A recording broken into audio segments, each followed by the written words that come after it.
தெருவுக்கு வரல, மக்களை பார்த்து ஒரு கதையும் செய்யல, ஒரு தொண்டும் செய்யல, ஒரு காரணா காசை கிள்ளி எரிஞ்சி போடல.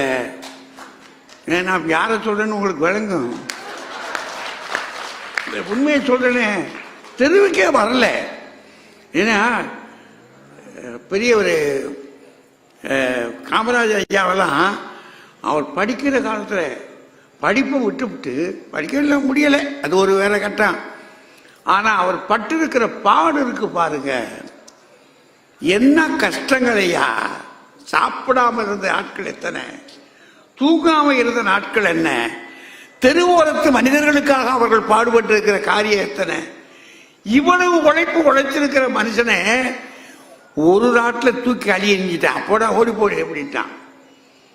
அப்படிப்பட்ட ஒரு நாட்டுக்குள்ள வந்துகிட்டு திடீர்னு ஒரு வேலையும் செய்யாதபடிக்கு, ஒண்ணுமே செய்யாதபடிக்கு வந்து நின்றுக்கிட்டு, அது சுமார் இல்லை, நட்டரடு தலைவராகணும். சும்மா சாதாரண ஆளும் கிடையாது, தலைவன் தான். அந்த அளவுக்கு போகிற மாதிரி ஒரு ஒரு ஒரு தத்துவம் புதுசா வளருது.